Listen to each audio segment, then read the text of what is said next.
पाकिस्तानी सियासत का अलमिया ये है कि यहाँ फ़रीक़े मुखालिफ को हराने के लिए दूसरे फ़रीक़ के पास कोई विज़न, नज़रिया, पॉलिसी या कारकर्दगी नहीं होता, बल्कि यहाँ उसे हराने के लिए हम उसके किरदार को गंदा करते हैं। करैक्टर असैसिनेशन, किरदार की बुराई, वो इख्तियार करके लोगों के दिलों में उसकी नफ़रत पैदा करके हम उस पर गालिब आना चाहते हैं और जीतना चाहते हैं। मैं ये समझता हूँ कि ये रविश अच्छी नहीं है। हमने जब शऊर की दहलीज़ पर कदम रखा और इस सियासत के बारे में जानना शुरू किया और समझा, तो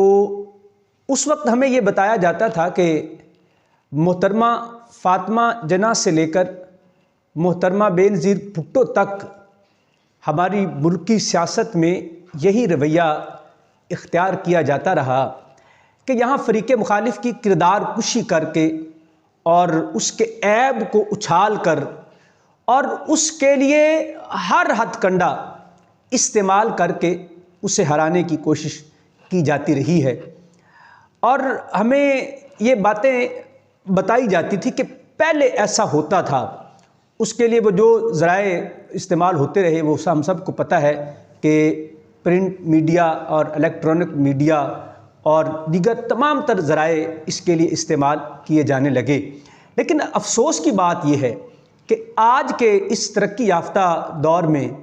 और 2023 के अंदर हम जबकि दुनिया न जाने तरक्की की कितनी मंजिलें तय कर चुकी है, आज भी हम अगर ये देखते हैं तो हमारी मुल्की सियासत में वही तर्ज़ अमल हमें नज़र आता है कि हमारे सियासतदान अपनी कारकर्दगी की बात नहीं करते, अपने विज़न की बात नहीं करते, मुल्क को आगे किस तरह लेके जाना है इस पर बात नहीं करते। तरक्की के वो कौन से मंसूबे जो वो अपने जहनों में बनाकर बैठे हैं और जिनके ज़रिए वो इदारों को नए विज़न के मुताबिक उनके पैरों पर खड़ा करके मुल्क को तरक्की के रास्ते पर गामज़न कर देंगे, हमें हमारे सियासतदान ऐसी डिबेट करते नज़र नहीं आते। हम टीवी टॉक शोज़ पर बैठकर जब उनको देखते हैं तो वो अपनी बातों में भी कोई सियासतदान वहाँ टीवी शोज़ में बैठकर कोई विजन पेश नहीं करता। वो गंदा है, वो कहता है वो गंदा है, वो उसको गंदा करता है, वो उसको गंदा करता है, और सारा जो आगे निकल जाता है उसको वो अपनी बल्ले बल्ले करके घर चला जाता है। मैं समझता हूँ कि आज जिस मुल्क की 64% पॉपुलेशन वो नौजवान क़यादत है, वो अपने इन बुज़ुर्ग सियासतदानों की तरफ देखती है तो उन्हें यहाँ से एक मायूसी का अंसर मिलता है कि इनके पास विजन ही कोई नहीं, इनके पास मेरे लिए तरक्की के रास्ते को नहीं, ये मुझे बताने वाले नहीं हैं कि मेरा मुल्क आगे कैसे जाएगा, मैं इस मुल्क की तरक्की में, तामीर में और इसकी बेहतरी में अपना किरदार कैसे अदा कर सकूँगा। ये कोई बात यहाँ होती मुझे नज़र नहीं आती। इसलिए मैं समझता हूँ कि मैं उन तमाम लोगों से और तमाम अरबाबे इख्तियार से और ताकत के हलकों से ये गुजारिश करता हूँ कि देखिए, अब ये बाब बंद होना चाहिए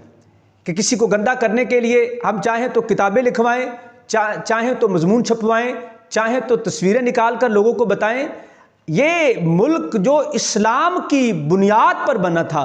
और इस्लाम जो कि दूसरों के ऐबों को छुपाने की दावत देता है, तबलीग करता है, ऐब को छुपाने की बात करता है, वहाँ उस मुल्क में और उस दीन के दाई के लिए ये तर्ज अमल कुछ अच्छा नहीं है। इसलिए मैं अपने तमाम तर सियासतदानों से और इस मुल्क के करता धरता लोगों से ये दस्त बस्ता अर्ज करता हूँ कि नौजवान नस्ल को मायूस न करें, इन्हें ऐसा रास्ता दें कि इन्हें कोई रोशनी की चमक नज़र आए और इन्हें आप में कोई विजन नज़र आए। और ये जो सियासत गंदा करने की सियासत है, खुदारा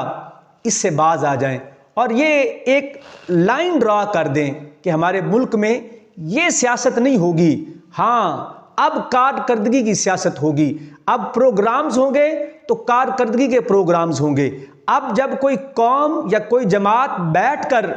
सियासत की बात करेगी तो वो प्रोग्राम देगी,